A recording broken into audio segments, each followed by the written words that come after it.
మా మీద కూడా కేసులు పెట్టినారు.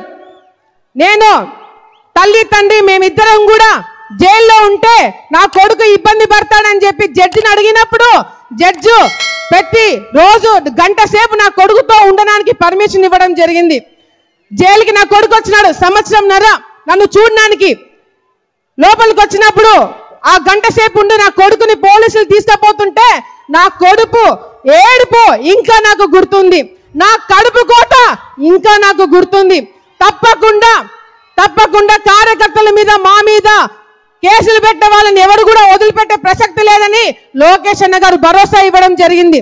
ఇదంతా ఒక ఎత్తు అయితే చంద్రబాబు నాయుడు గారి మీద అక్రమంగా కేసులు పెట్టి ఆయన్ని అరెస్ట్ చేసేంత ధైర్యం చేశారని ఎవరు కూడా ఊహించలేదు. ఏ నంద్యాల జిల్లాలో అయితే చంద్రబాబు నాయుడు గారి మీద అక్రమంగా కేసులు పెట్టి మీరు అరెస్ట్ చేశారో అదే నంద్యాల జిల్లా నుంచి మీ పతనం మొదలవుతుందని చెప్పి కూడా ఈ సందర్భంగా కార్యకర్తలు అందరి తరపు నుంచి చంద్రబాబు నాయుడు గారికి నేను మాటిస్తున్నాము. చీకట్లో చిదంబరం కాళ్ళు పట్టుకొని అలాగే వ్యవస్థల్లో తనకున్న పరిచయాలతో ఎలా స్టేలు తెచ్చుకుంటూ ఇన్ని రోజులు తప్పించుకున్నాడో అందరూ చూశారు. సో పాపం పండింది, ఇంకా ఎటు తప్పించుకోలేని పరిస్థితి, ఇక జీవితాంతం చిప్పకూడు తినాల్సిన పరిస్థితే చంద్రబాబు నాయుడికి.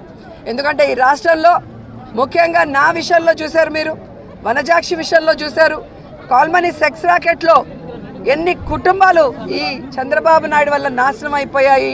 ఈయన దగ్గర పనిచేసే ఎమ్మెల్యేలు ఎమ్మెల్సీలు కార్యకర్తల వల్ల ఎంతమంది ఆడవాళ్ళ జీవితాలు నాశనమైందో మేము అసెంబ్లీలో వాదించినప్పుడు దానికి ఆన్సర్ లేకుండా సస్పెండ్ చేయడమే కాకుండా కిడ్నాప్ చేసి మమ్మల్ని చంపాలనుకోవటం, అలాగే తన పబ్లిసిటీ పిచ్చితో గోదావరి పుష్కరాల్లో ఎన్ని కుటుంబాలని పొట్టన పెట్టుకొని ఆ సీసీ ఫుటేజ్ని కూడా మాయం చేసి ప్రతి కేసులో ఎలా తప్పించుకున్నాడో మీరు చూశారు. కానీ అందరి ఉసురు ఈరోజు తగిలింది.